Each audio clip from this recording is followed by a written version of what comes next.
یہ ایک classic case ہے بدماشی کا، اختیارات کے غلط استعمال کا۔ سبسکرائب کریں اور بیل دبائیں تاکہ کوئی خبر رہ نہ جائے۔ آج اسلام آباد ہائی کورٹ میں چیف جسٹس اطہر من اللہ صاحب کی عدالت میں سینئر صحافی محسن بیگ کا جو معاملہ ہے اس پر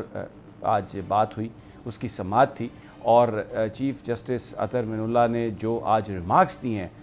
جو کھل کر انہوں نے جس طریقے سے بات کی ہے، تو ایک تو یہ بات وہاں پر کمرہ عدالت میں یہ احساس تھا کہ پاکستان میں عدلیہ آزاد ہے اور ایسے جج موجود ہیں جو حکومتی ہتھ کنڈوں سے بالکل خائف نہیں ہیں، اور انہوں نے جو آج سوال اٹھایا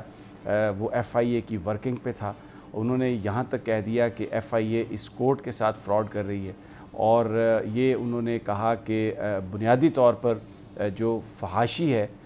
وہ اگر آپ آئین کو ڈس رسپیکٹ کریں تو یہ سب سے بڑی فحاشی ہے، اگر آپ اظہار رائے کے حق کا گلا گھونٹ دیں تو یہ سب سے بڑی فحاشی ہے۔ اور پرائما فیشی بظاہر انہوں نے کہا کہ یہ جو محسن بیگ کے حوالے سے جو ایف آئی اے کا معاملہ ہے، جو ان کا جو کیس ہے، انہوں نے جو دفعات لگائی ہیں، یہ ایک کلاسک کیس ہے بدماشی کا، اختیارات کے غلط استعمال کا، اور اٹارنی جنرل کو انہوں نے طلب کیا 24 تاریخ کو کہ آ کے وہ ڈیفینڈ کریں کہ جو ڈائریکٹر ایف آئی اے نے جو یہ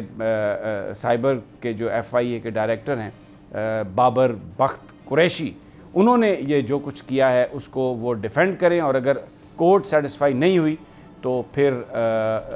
یہاں پر انہیں توہین عدالت کا بھی نوٹس دیا جائے گا۔ اور اتنا سخت رویہ تھا آج عدالت کا کہ جو بابر بخت قریشی، ویسے ان کے بارے میں جو چیزیں ہیں کہ وہ بڑے بااثر ہیں اور انہوں نے اپنے باس کو تبدیل کروا دیا، لیکن آج انہوں نے یہ کہا جی کہ میں کوئی اکیلا تو ایف آئی اے کی پاورز ایکسرسائز نہیں کرتا، تو جس پر عدالت نے ان سے یہ کہا کہ آپ لکھ کر دیں کہ کس کے کہنے پہ آپ نے یہ سب کچھ کیا۔ ویری انٹرسٹنگ کیس اور بہت ہی انٹرسٹنگ سینیریو۔ حکومت کی جو کارکردگی ہے اس پر بہت بڑے انہوں نے سوال اٹھا دیے ہیں، اور یہ کوئی توقع نہیں کر سکتا تھا کہ وزیر اعظم عمران خان صاحب کی گورنمنٹ میں ایسا ہوگا۔ یہ بھی کہا جج صاحب نے ایک مرحلے پر کہ انہیں ایسا لگتا ہے کہ وزیر اعظم عمران خان کو اس سارے کیس کے حوالے سے صحیح بریفنگ ہی نہیں دی گئی۔ جسٹس اطہر من اللہ صاحب بھی یہ توقع نہیں کرتے کہ عمران خان صاحب نے اس بات کی اجازت دی ہوگی، آتھورائز کیا ہوگا۔ وہ یہ کہہ رہے ہیں کہ انہیں ایسا لگتا ہے، ایسا محسوس ہوتا ہے کہ وزیر اعظم صاحب کو بھی اس حوالے سے بریفنگ صحیح طور پر، مکمل طور پر آگاہی بریفنگ انہیں نہیں دی گئی۔ سبسکرائب کریں اور بیل دبائیں تاکہ کوئی خبر رہ نہ جائے۔